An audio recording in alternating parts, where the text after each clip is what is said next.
Assalamualaikum warahmatullahi wabarakatuh. Terima kasih.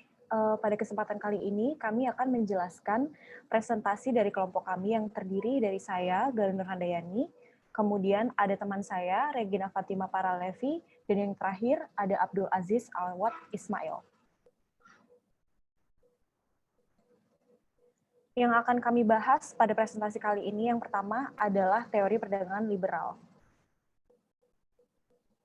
Pengertian dari teori perdagangan liberal, pada prinsipnya, teori perdagangan liberal dapat dibagi menjadi dua kelompok. Pertama, aliran klasik yang dimotori oleh Adam Smith dan David Ricardo.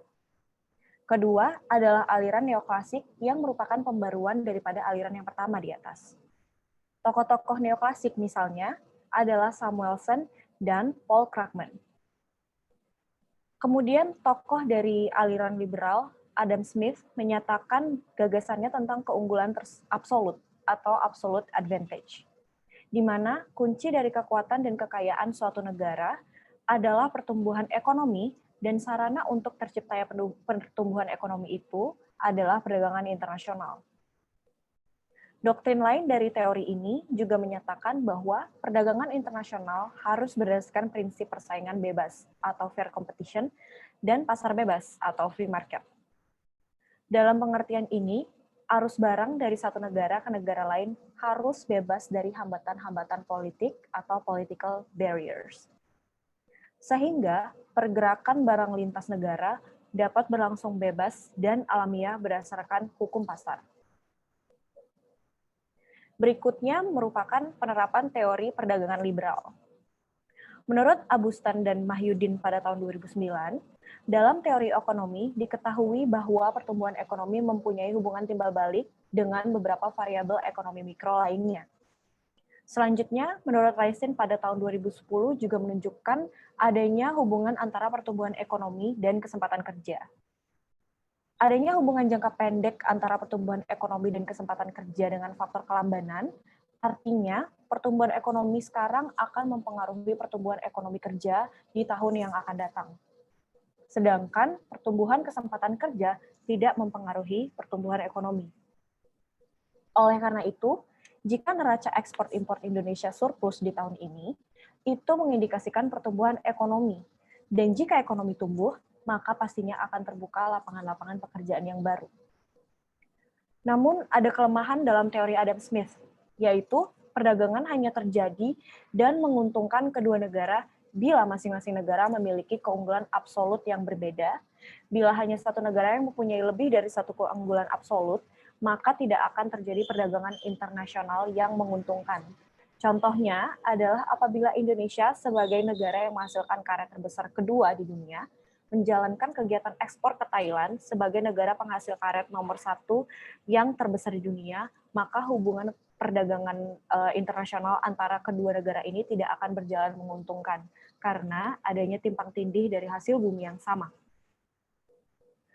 Kelemahan teori ini pun ditutupi oleh teori David Ricardo dengan teori keunggulan komparatif atau comparative advantage, baik secara cost komparatif maupun production komparatif. Teori David Ricardo ini didasarkan pada nilai tenaga kerja yang menyatakan bahwa nilai atau harga suatu produk ditentukan oleh jumlah waktu atau jam kerja yang diperlukan untuk memproduksinya. Berikutnya, kami akan membahas tentang neraca perdagangan Indonesia yang akan disampaikan oleh Regina Fatima Paralevi.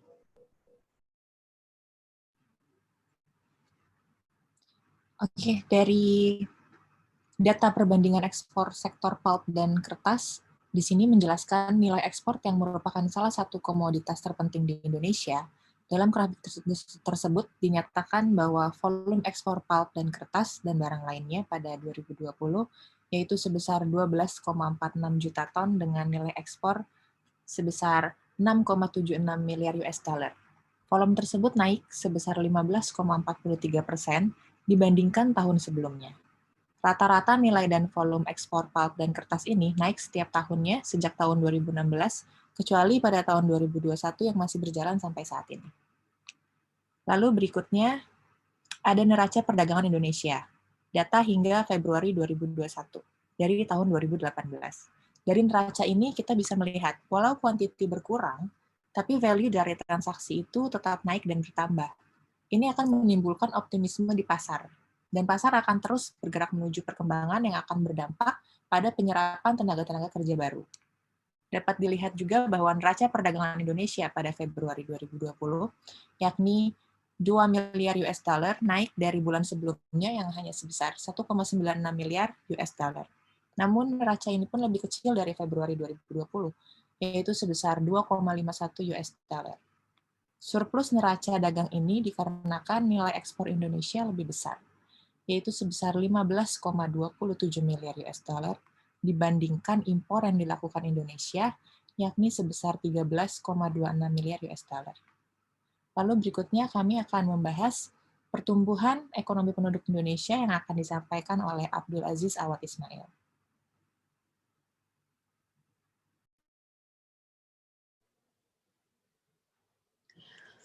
Baik, dalam grafik pertumbuhan ekonomi dan pengangguran terbuka ini yang terdapat dari 2006 sampai 2020 menunjukkan bahwa pertumbuhan ekonomi Indonesia pada tahun 2020 mengalami kontraksi sebesar 2,07%.